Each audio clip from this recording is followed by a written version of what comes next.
Abre sus Biblias en Romanos 9:1.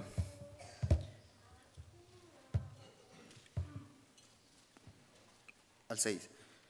Verdad digo en Cristo, no miento, y mi conciencia me da testimonio en el Espíritu Santo, que tengo gran tristeza y continuo dolor en mi corazón, porque deseará yo mismo ser anatema, separado de Cristo por amor a mis hermanos. Lo que son mis parientes según la carne son israelitas, de los cuales son la adopción, la gloria, el pacto, la promulgación de la ley, el culto y las promesas, de quienes son los patriarcas y de los cuales, según la carne, vino Cristo, el cual es Dios sobre todas las cosas, bendito por los siglos. Amén. No que la palabra de Dios haya fallado, porque no todos los que descienden de Israel son israelitas.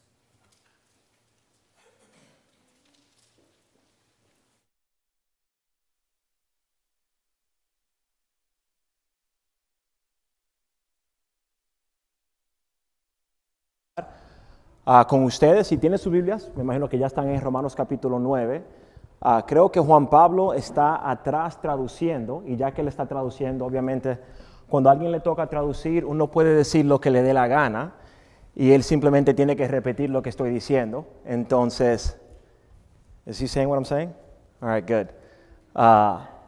Yo agradezco a Juan Pablo bastante y la obra que él está haciendo acá. Digo esto, yo sé que estamos haciendo esto en español, y yo sé que él han estado acá por mucho tiempo. Yo sé que con qué tan fuerte él trabaja para servir al Señor, y para mí él es de mucho ánimo. Y de hecho, la primera vez donde yo estoy, nosotros empezamos una obra habla español hace como 8 años, algo así. Y él fue la primera persona que invitamos a que esté con nosotros por un fin de semana, a hacer algo en habla español. Y fue de mucho ánimo, me acuerdo. Y él hasta predicó el domingo, me acuerdo, un sermón, un nuevo nombre en Cristo Jesús. Chelsea no estuvo, pero él habló acerca de ella. Pero sí, en muchos sentidos Juan Pablo ha sido de mucho ánimo para mí. Agradezco la obra que él está haciendo. Espero que él se esté dando estos cumplidos mientras esté traduciendo. Pero, ok, quiero empezar con una pregunta y vamos a ver si mis diapositivas funcionan. Esto está apagado, me imagino. Ok, ¿se ve bien? Bueno, más o menos. Quiero que se imaginen la persona que ustedes aman más que cualquier otra persona en el mundo. Y vamos a hacernos unas par de preguntas. Imagínate si la persona que tú amas más que cualquier otra persona en el mundo fuera un esclavo. ¿Cómo te afectaría eso? La persona que honestamente en tu corazón, en el raíz de tu corazón, que tú amas más, que ellos fueran un esclavo, ¿qué harías tú por ellos? ¿No tratarías cualquier intención para sacarle a ellos de esa esclavitud? ¿O qué si la persona que tú amas más que cualquier otra persona serían indigentes? En otras palabras, que no tienen nada, que son totalmente pobres, que no tienen ni para comer. ¿Qué harías por ellos? ¿Qué si esa persona hubiera sido una persona que constantemente, que es fácil de engañar? Y, ¿sabe? Vivimos en una cultura donde si recibes un texto, si te llaman, siempre son personas que te están tratando de engañar para sacarte el dinero. Imagínate si la persona que tú amas más es fácilmente engañada. ¿O qué si ellos, por cierta razón, que algo corporal está pasando dentro de ellos, que ellos son callos? Entonces, ¿sabe? El problema con callos, y ustedes que quizás que trabajan fuertemente con las manos, es que si tú tienes un callo, uno no siente. Que en ciertos sentidos no importa nada, pero en otros sentidos puede ser muy peligroso. ¿Qué si la persona que tú amarías más que cualquier otra persona en el mundo sería vagabundo? En otras palabras, que no tienen hogar, no tiene casa. ¿Qué harías tú por ellos? ¿No intentarías por lo menos de darle un hogar, de ayudarles, facilitarle un lugar donde puedan vivir? Si la persona que tú amarías más que cualquier otra persona en el mundo estaría literalmente en una casa que está en llamas, en fuegos, y tú estás fuera de la casa, ¿qué harías? ¿Te quedarías ahí como que si no está pasando nada? ¿O harías algo para tratar de salvarles? ¿Qué si la persona que tú amarías más que cualquier otra persona en el mundo sería un huérfano? Que no tienen familia y que están solos. Y quizás para algunos de ustedes han experimentado esto, pero ¿qué si la persona que tú amarías más que cualquier otra persona en el mundo estaría muerto? ¿Cómo te afectaría eso? ¿Cómo afectaría eso tu forma de pensar? ¿Cómo afectaría tus acciones? ¿Cómo afectaría cómo tú lo tratas a esa persona? ¿Sabes? Según las Escrituras describen la vida sin Dios en una forma muy similar. Que en 2 de Timoteo, capítulo 2, del 24 al 26, Pablo describe el estado sin Dios como una esclavitud espiritual. Que un poco más tarde, en el libro de Santiago, en Santiago capítulo 1, del 9 al 11, Santiago describe el vivir fuera sin Dios como que una persona que está totalmente desamparada, que no tienen nada, están totalmente vacíos. Que la vida sin Cristo Jesús, según Pedro, en 2 de Pedro capítulo 3, que ellos son personas que se están dejando ser engañados, y tú teniendo la verdad. Que según Efesios capítulo 4 del 17 al 20, que alguien que vive su vida sin Cristo Jesús, que ellos no pueden sentir nada espiritual. Mismo 2 de Corintios capítulo 5, Judas versículos 22 y 23, Efesios capítulo 1, Efesios capítulo 2. Aquí está el punto mío. Que la vida sin Cristo Jesús se describe de esta forma. Ahora, nosotros, el problema con nosotros, o conmigo por lo menos, es que físicamente, si yo vería a alguien que yo quiero en esa situación, yo haría algo de inmediatamente. Pero ¿cuántas personas tenemos nosotros en nuestras familias que están fuera del Señor? Que no tienen una relación con Dios, y que la realidad de ellos, aunque quizás no se vea físicamente, pero que la realidad de ellos es esto, que ellos están en esta posición, en esta situación espiritualmente. ¿Qué pasaría si pudieras ver la condición espiritual de las personas tal como son? Honestamente, imagínate que tú me ves ahora con un cuchillo dentro al lado, al costado. ¿Estarían así normal? Me imagino que no. Harían algo. Bill, te está pasando algo, estás sangrando, te vas a morir, porque obviamente me ven y ven el peligro en el cual estoy. Y de nuevo, yo creo que muchas veces nosotros tenemos seres queridos que están fuera del Señor o que están mal con el Señor, y a veces como que nadie cambia nuestra relación. Pero ¿qué cambiaría en la relación de tú y otra persona si podemos verlo de la forma en la cual Dios lo ve? Entonces, por un tiempecito, quiero que en ese texto de Romanos 9, quiero que pensemos esta pregunta: ¿qué haces o qué debemos hacer cuando tus seres queridos no aman a Dios? Porque no, me imagino que todos tenemos a alguien en nuestra vida que por cualquier razón que no están bien con Dios ahora. ¿Qué hacemos con eso? ¿Qué no debemos hacer? Quizás, ¿qué debemos hacer? Vamos a tratar de ver los consejos de Pablo, según Romanos capítulo 9, del 9 al 11. Pero déjame decir, ya leímos el texto, pero quiero decir esto rapidito. Cuando nosotros pensamos en la relación que Pablo tuvo con los judíos, porque del 9 al 11 él le va a hablar a los judíos, en muchos sentidos él quiere salvar a los judíos. Pablo era judío. Él llegó de ese país, y de hecho, en su juventud él se crió, según Filipenses capítulo 3, él era judío de judío, hebreo de hebreos, él hasta iba a ser fariseo. Pablo, en muchos sentidos, él se relacionaba con el judaísmo. Y déjame decirte, cuando tú piensas en la relación entre Pablo y los judíos, tú lees el libro de Hechos, no fue que ellos lo querían a él tanto, porque cuando él dejó de ser judío para ser cristiano, ¿cómo lo trataron los judíos a él? Como quiera lo querían a él con el fervor que él lo quería a ellos. Absolutamente no. Ellos, en otras palabras, lo dejaron a él, y aún así Pablo quería a sus paisantes, y lo que él deseaba más era la salvación de ellos.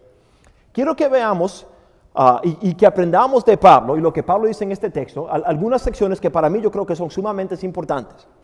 En primer lugar, nota lo que Pablo dice, cómo le empieza. De hecho, noten cómo le empieza el versículo 1. Él empieza en Romanos capítulo 9, versículo 1, él dice: digo la verdad en Cristo, no miento, dando testimonio en mi conciencia en el Espíritu. Dame decirte, rapidito, ¿Pablo es un mentiroso?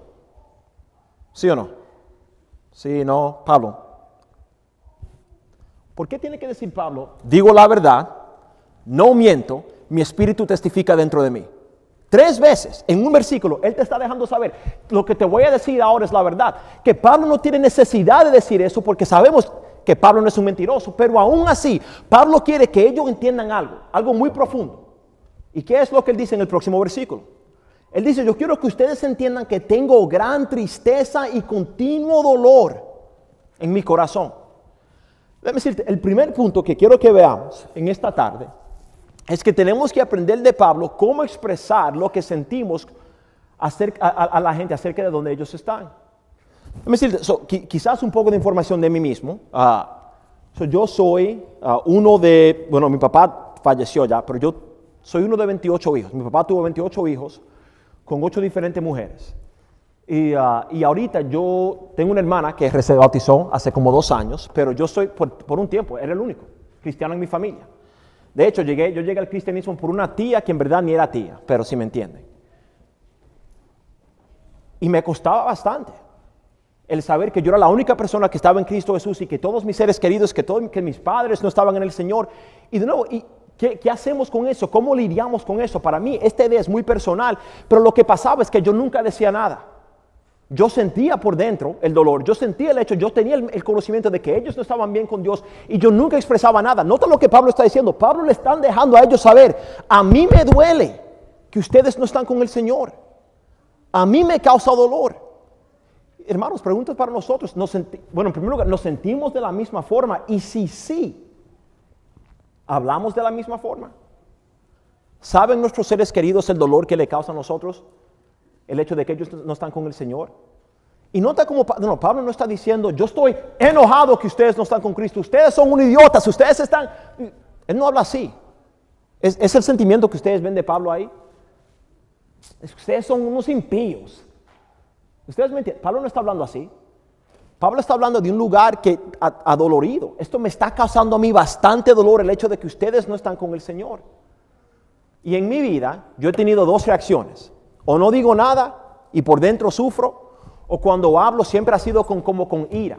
¿Ustedes me entienden? Enojados, no, ustedes van al infierno que van ustedes. Como hablando, ¿quién se va a ganar hablando así? Pero de nuevo, tenemos que aprender de Pablo cómo expresar los sentimientos que tenemos, pero aún así, noten lo que él dice en el versículo 3, porque él dice, porque desearía yo mismo ser anatema. Imagínate Pablo, entendiendo toda la relación que él tiene con Cristo Jesús, la vida que él tiene en él, y diciendo, yo desearía que yo sea anatema, separado de Cristo, por amor a ustedes, a mis parientes según la carne. Y después más tarde él dice en el versículo 6, pero que no es que la palabra de Dios haya fallado. Déjame decirte, de Pablo aprendemos en primer lugar cómo expresar la necesidad de expresar lo que nosotros sentimos a nuestros seres queridos. Cómo nos causa a nosotros dolor, cómo le causa a Dios el dolor que ellos no están con él. Pero en segundo lugar, y un punto muy importante, Pablo no se deja engañar por sus emociones y sus sentimientos. Que hay veces, y yo he conocido personas, yo creo que esto pasa como padre, ahora que soy papá, que tengo hijos, me imagino que mientras se van criando mis cachorritos que me va a pasar esto, pero padres siempre empiezan lo mejor de sus hijos. Para los hijos, para los padres, los hijos son perfectos, los hijos no tienen fallas. ¿Sabe? El hijo puede ser un desastre, un terremoto, pero no, el hijo mío es un ángel. Que no es un ángel, pero ¿qué pasa? Por esos sentimientos que uno siente por dentro, hasta se inventan un hijo que no existe verdaderamente. Pero aquí aprendemos algo de Pablo, que es importante. Pablo ama a sus parientes, él ama a los judíos, ¿sí o no? Pablo entiende la necesidad que ellos tienen para el Señor, él lo entiende claramente. Pero porque Pablo ama a los judíos, no significa que Pablo se va a dejar ser engañado por donde ellos están espiritualmente. A veces nosotros nos decimos, bueno, yo sé que no están con Dios exactamente, pero son buenas personas. Casi van a llegar. Yo sé que no están con Cristo Jesús en el día de hoy, pero ¿sabes qué? Ellos son católicos y creen en Dios. Y ¿sabes qué? Ellos leyeron la Biblia una vez, quizás ellos no matan a nadie. ¿Y qué está pasando? Por la emoción que nosotros sentimos, por qué tan fuerte sentimos por una persona, a veces hasta nos dejamos engañar y decir, bueno, ellos quizás están bien con el Señor, cuando no lo están. Pablo ama a los judíos. Él los quiere a ellos, a él le causa dolor el hecho de que ellos no están con Dios, pero Pablo no se deja engañar. Y Pablo entiende que no fue que la palabra de Dios se fallado. De hecho, en Romanos capítulo 10, del 1 al 4, él dice, hermanos, el deseo de mi corazón y mi oración a Dios por ellos es para su salvación. Porque yo testifico a su favor de que tienen celo de Dios, pero no conforme a un pleno conocimiento. Pues desconcendido la justicia de Dios y procurando establecer la suya propia, no se sometieron a la justicia de Dios, porque Cristo es el fin de la ley para justicia a todo aquel que cree. Y de nuevo, aquí está el punto. Que aunque Pablo quiere a estas personas profundamente, Pablo entiende en Romanos capítulo 10, versículo 1, el deseo de él para ellos es que ellos estén con Dios. Pablo lo quiere profundamente, pero él no deja como que sus sentimientos que lo forcen a él a decir, bueno, ellos están bien. ¿Y cuántas veces de nuevo nos decimos, bueno, ellos van a una iglesia bautista, son pentecostés, entonces están bien, cuando no lo están? Pablo no niega el hecho de que ellos tienen un celo para el Señor, es obvio. Ellos tienen celo, él no niega eso. Pero el celo que ellos tienen no es conforme a un pleno conocimiento de la palabra del Señor. Y de nuevo, tenemos que aprender de Pablo. En primer lugar, expresar cómo nos sentimos. Dejarle a ellos saber que nos causa dolor el hecho de que ellos no están con Dios. Pero no dejarnos ser engañados por nuestros sentimientos y por nuestras emociones. En Romanos capítulo 9, de nuevo, ya vimos estos versículos, pero Romanos 9, del 1 al 6, noten cómo Pablo habla de los judíos en el versículo 3 y en el versículo 4. Él dice, porque desearía yo mismo ser anatema y separado de Cristo por amor a mis hermanos, mis parientes según la carne, porque son israelitas. Algo yo creo que tenemos que aprender de Pablo, es que Pablo, él no se deja de asociarse con esa gente. Y yo creo que, no sé, cuando yo al principio, yo estuve en la escuela secundaria, tuve 16, 17 años cuando llegué a Cristo. Y por un tiempo era como una separación entre yo y mi familia. Y yo no pasaba el tiempo con ellos casi yo me quería desasociar de ellos, que no es bíblico. Cuando Pablo piensa de los judíos, de hecho, piensa lo que Cristo Jesús nos manda a hacer en Mateo capítulo 5. Él dice, ustedes son sal y luz. ¿Qué impacto vas a tener tú como sal si nunca estás en contacto con personas que no están en Cristo Jesús? ¿Qué impacto van a tener ustedes como luz si nunca están resplandeciendo delante de aquellos que están en tinieblas? Que si nosotros vamos a ser cristianos, parte del impacto que vamos a tener es por tener relaciones con aquellos que no están en el Señor. En 1 Corintios capítulo 5, cuando Pablo habla acerca del separarse del hermano que estaba en pecado, en 1 Corintios 5, la persona que él dice, sepárate de esta persona, es el hermano que está en pecado. Él dice, tú no te puedes separar del mundo. Es imposible. Y de hecho, tú estarías mal, porque ¿cómo es que ellos van a ver Cristo Jesús viviendo en ti? De nuevo, en Romanos capítulo 11, cuando él habla de nuevo acerca de esto, en el capítulo 11, versículos 1 y 2, él dice, digo entonces, ¿acaso ha desechado a Dios a su pueblo? De ningún modo, porque yo también soy israelita, descendiente de Abraham, de la tribu de Benjamín. Dios no ha desechado a su pueblo, al cual conoció con anterioridad. ¿O no saben lo que dice la Escritura en el pasaje sobre Elías, como suplicó a Dios contra Israel? Y después un poco más tarde en el capítulo 11, versículos 14 y 15. Él dice, si en alguna manera puedo causar a celos a mis compatriotas y a salvar a algunos de ellos, porque si el excluirlos a ellos es la reconciliación del mundo, ¿qué sería su admisión sino la verdad, la vida de entre los muertos? De nuevo, que lo que Pablo deseaba era de salvar a esas personas. ¿Qué significa? Y esto es algo que tenemos que aprender de Jesús, porque hay extremos. Hay algunas personas que dicen, no, yo para mi cueva espiritual me voy, yo me separo. Si no eres cristiano, ni me mires. O sea, así son algunas personas. Es un extremo, obviamente. Hay otro extremo, y yo creo que el otro extremo es, bueno, Cristo comió con pecadores. Yo puedo ir a cualquier barra, hacer lo que me dé la gana, porque Cristo estuvo con los pecadores y nosotros también, que tampoco no está bien. Y yo creo que lo que aprendemos, de hecho, de Cristo es que Cristo llegó a un mundo, ¿de qué? Él llegó a un mundo de santos. Eran todos santos cuando llegó. Romanos capítulo 5, aun cuando nosotros éramos enemigos, éramos pecadores. Fue en ese momento cuando Cristo Jesús decidió llegar a la tierra. Cristo, ¿qué aprendemos de Él? Tenemos a Dios que es santo, que es perfección, que es bueno en cada forma. Él desciende para estar en un mundo de tinieblas, para estar con pecadores. Pero lo que vemos de Él es que aprendemos de Él cómo rodearnos de personas que están en el mundo sin ser como ellos. ¿Ustedes me entienden? Que es una lección que tenemos que aprender. Que de Jesús cuando Él está con ellos, ¿con qué fines? Sino más bien para salvarles a ellos. Y tenemos que ver la asociación que nosotros tenemos con nuestros seres queridos que no están en el Señor de una misma forma. Quiero que veamos algunos más versículos, de nuevo, de textos que ya hemos leído. Pero Pablo dice en Romanos 9, versículo 3, porque desearía yo mismo ser anatema, en el capítulo 10, versículo 1. Él dice que el deseo de mi corazón y mi oración, en el 11:14, si en alguna manera puedo causar a celos, y después en el 11:23, para que ellos sean injertados, al árbol que es el árbol del Señor. Pero tenemos que aprender de Pablo, de tener un sentido mayor de urgencia. Yo no sé de ustedes, pero a veces hay como que sentido, ¿sabes qué? Hoy no, hoy si hablo con ellos acerca de dónde ellos están o de esta cosa de Jesús, se va a hacer incómodo, se me va a complicar las cosas, en otro tiempo, para otro tiempo, siempre es para otro tiempo. ¿Y sabe lo que termina sucediendo? Las personas se mueren. ¿Y tú sabes lo que tú vas a desear en ese momento? Tener más tiempo. Y más tiempo no lo hay. Déjame decirle, yo personalmente me pongo a pensar, mi papá falleció en el 2016. Mi papá fue, en muchos sentidos, uno de los peores hombres que yo he conocido en mi vida. Y lo digo plenamente, honestamente. Y yo me acuerdo de la última conversación que yo tuve con él, que fue en enero del 16. Y yo me acuerdo, pensándome a mí mismo, él hasta me preguntó, porque mi familia me llaman Joel, Bill es mi nombre americano, pero mi familia me llaman Joel. Yo me acuerdo, él murió de cáncer, yo estaba en el hospital con él, estoy hablando, y me preguntó, ok, Joel, ¿qué me pasa ahora? ¿Qué piensas que pasa ahora? ¿Sabes lo difícil que es tener una conversación así con tu papá? Tú entendiendo lo que va a pasar en el futuro. Y yo me acuerdo diciendo, bueno, no sé. Yo sabía. Pero ¿qué pasó? En ese momento yo no quería tener esa conversación.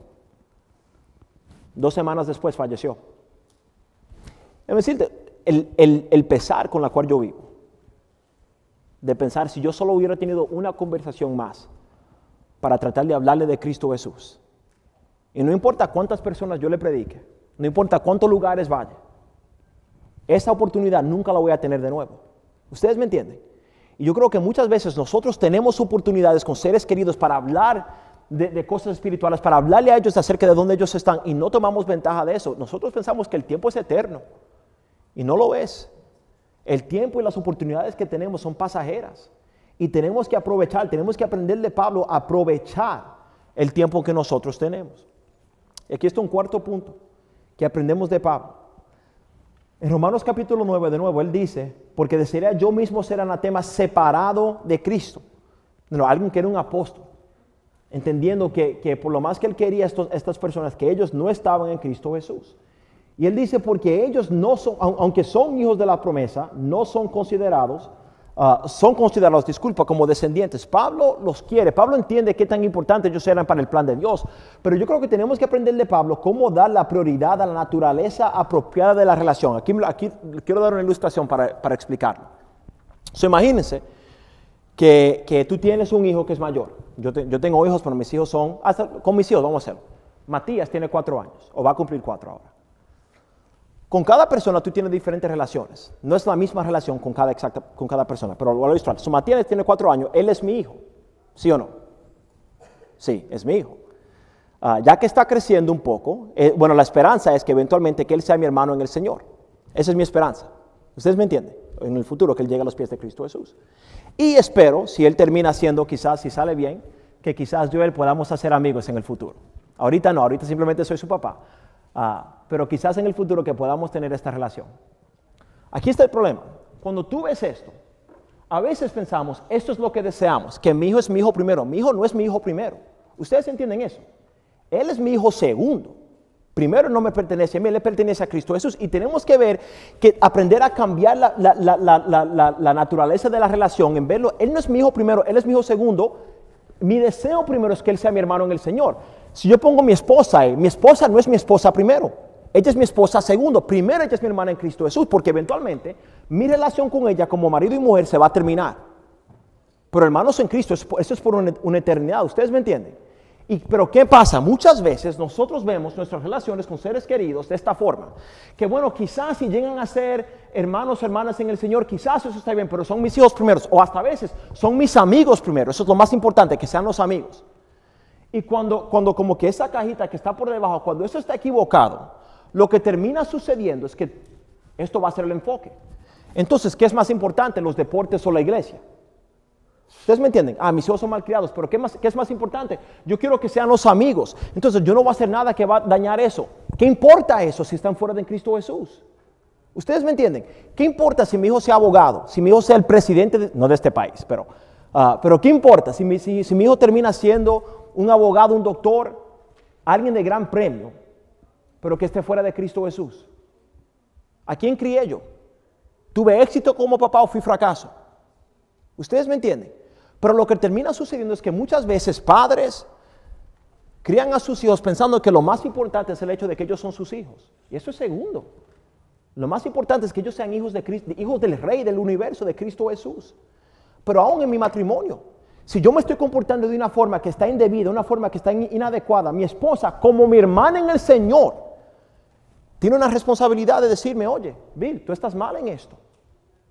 Y no decir, bueno, él es mi marido y si le digo algo quizás se va a molestar y va a dañar la relación. ¿Qué importa la relación si yo estoy fuera de Cristo Jesús?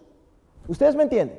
Y tenemos que aprender de nuevo a darle prioridad a la naturaleza apropiada, que personas tenemos que verlo en primer lugar, que son hijos del Rey del Universo, que son hijos de Dios, y eso es lo que nosotros deseamos más que cualquiera otra cosa. Entonces, cuando a los que amas no aman el Señor, ¿qué tenemos que hacer? Tenemos que mirarlo con los ojos de Dios. En primer lugar, quizás mirarnos a nosotros mismos con los ojos de Dios. Entender que aunque yo esté salvo ahora y ellos no, yo en un tiempo no estuve salvo. Yo en un tiempo estaba fuera del Señor. Que quizás debe de ayudarnos como que bajarnos muchas veces de la pista en la cual estamos. Que a veces cristianos se pueden comportar como que yo no soy impío como ustedes, la única razón en la cual tú estás donde estás es por la gracia de Dios, ni fue por tus propias fuerzas. Alguien te tenía que traer a ti hasta arrastrado para llegar a los pies de Cristo Jesús. ¿Ustedes me entienden? Tenemos que aprender a vernos a nosotros mismos y a ver a los demás con los ojos de Dios. ¿Cómo nos ve Dios a todos? Como hijos en necesidad de su gracia, en necesidad de su misericordia. Tenemos que aprender a ver las personas, y cualquiera persona, no importa dónde estén ellos, no importa con qué estén luchando ellos, no importa qué vicio tengan ellos. Si son hechos en la imagen de Dios, si tienen corazón, tienen alma y tienen la habilidad de cambiar y tienen la habilidad de llegar a los pies de Cristo Jesús. Tenemos que, en segundo lugar, buscar salvar el alma y no la relación. Muchas veces deseamos lo más importante de nuevo es salvar la relación. ¿Qué importa la relación si se pierde el alma? Busca primero salvar el alma. Y si la relación está, gloria a Dios. Y si no, pase lo que pase. Porque la relación se va a acabar de cualquier forma. Pero el alma es eterno. En tercer lugar, tenemos que buscar tomar ventaja de cada oportunidad que tú tengas con ellos. Cada oportunidad. De hecho, lo digo ahora con mi mamá. Mi mamá no es cristiana. Mi papá, él hizo brujería, hechicería. Yo me crié como que en eso. Y mi mamá se aferra a eso un poco como quiera. Pero cada vez que yo hablo con ella, le digo, ma, ¿sabes? Le hablo de algo que he estado estudiando. Joel, ya mejor cállate. Me cuelga el teléfono. Bueno, los dominicanos tienen un refrán que si yo lo cojo rulay, no pasa nada, tranquilo. La próxima vez que yo hablo con ella, ¿sabe lo que digo? Oye, ma, yo he estado leyendo esto recientemente. ¿Sabe? Joel, ya mejor cállate. Cuelga. ¡Pups! De hecho, ella ni me llama con tantas frecuencias. Pero cada vez que yo hablo con ella, yo le voy a mencionar a Cristo Jesús. ¿Sabes por qué? Porque yo vivo con la esperanza que eventualmente uno de estos días ella me va a decir, ok, Joel, sabe, ya, habla. Y que no me cuelgue. Yo estoy tratando de tomar cada ventaja que tengo yo, cada oportunidad, porque yo no sé cuándo va a ser la última oportunidad que tenga. Y el vivir con ese rencor, vivir con esa lástima de nunca tener esa oportunidad de nuevo, es pesado. Pero el último punto aquí para concluir es que cuando aquellos que tú amas, cuando ellos no aman al Señor, tú tienes que continuar amándolos. El hecho de que ellos no aman al Señor no te da oportunidad para decirle a ellos lo que tú le quieres decir o tratarle de la forma en la cual tú le quieres tratar. No. Aun cuando mis seres queridos no están en el Señor, yo tengo la responsabilidad de, como nuestro Señor y Salvador, de continuar a quererles, continuar a amarles, continuar a estar por ellos, con la esperanza de que quizás eventualmente me dé el chance, como dicen los dominicanos, que me dé la oportunidad de hablar del Señor. Y de nuevo, yo por mucho tiempo, yo predicaba este sermón hace 3, 4 años y hasta en lágrimas.